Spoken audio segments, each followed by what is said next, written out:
The sky is falling, the sky is falling down. Hope you enjoyed my singing. Ha. Yeah. Well, yeah. So this stock got demolished today. I was just kind of looking over a couple things here late night or early morning. 1:09 a.m. in the morning here. And yeah, so Carl Icahn's Enterprises somehow lost like 20% today. It's insane. But yeah, anyway, yeah, I just seen this article. It's kind of all over if you just look up their stock. But anyway, so according to this Hindenburg says it's a Ponzi-like structure, which I don't know, maybe it is. But anyway, it hit a 52-week low after the famed activist investor became the target of a short seller report accusing him of what he often criticizes others for, mismanagement. And it fell as much as 25% in afternoon trading. And Hindenburg highlighted that the 15.8% dividend yield, which is said as the largest of any U.S. large cap name, argues that achieving that yield is not done through legal means. Which if you would buy now, it's nearly 20% yield. So it might be enticing to buy more, maybe. But not if it keeps going down too far. So he says Icahn has been using money taken in from new investors to pay out dividends to old investors, and Hindenburg wrote in his research note. So it's a Ponzi-like structure, according to him. And he also says, we think Icahn, a legend of Wall Street, has made a classic mistake of taking on too much leverage in the face of sustained losses, a combination that rarely ends well. So we really have no idea if there's any truth to this. I mean, to me, it seems like BS just for the fact that this guy's been around for so long. It would be shocking if he was involved in something like that.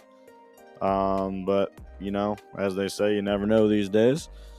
But we probably won't know nothing new until Friday because it says Icahn Enterprises did not respond to this request for comment. The company is expected to report first quarter earnings on Friday, followed by a conference call at 10 a.m. So we'll probably know more about this on Friday, but it's interesting to say the least.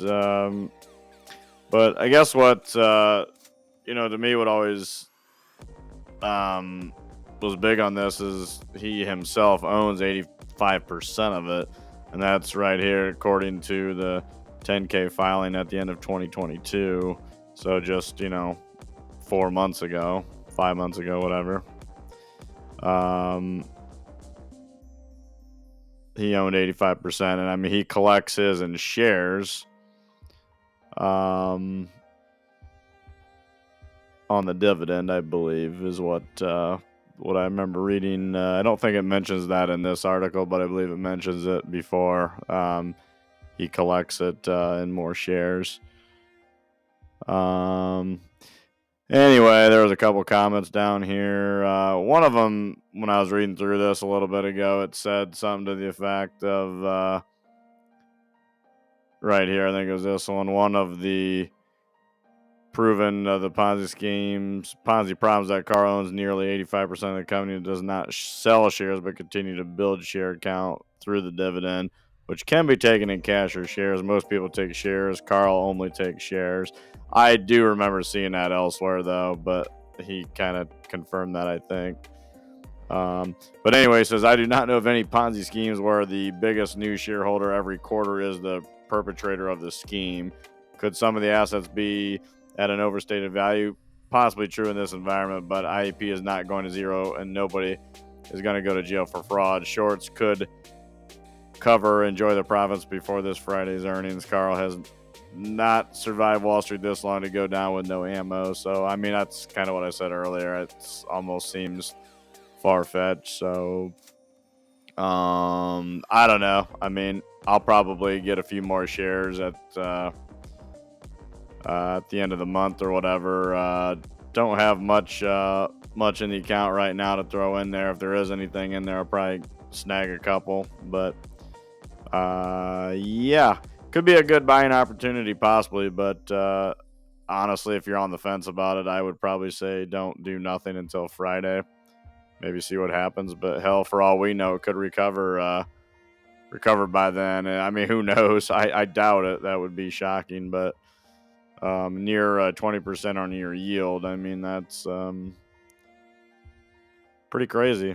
Pretty crazy. But I don't know. It'd be interesting. I mean, this company has paid that dividend for quite a while. I mean, it's like $2 a quarter or whatever. So I only got a handful of shares, not too widely invested in it, but it is something I do keep an eye on and try to grab a handful here and there. So interesting news. I guess we'll see where it goes. If there's any new news there on Friday, maybe I'll throw something out this weekend about it. But yeah, so it sounds like Friday morning, Friday afternoon, somewhere in there, we'll probably know maybe a little bit more about what's going on. So who knows? I guess we'll find out.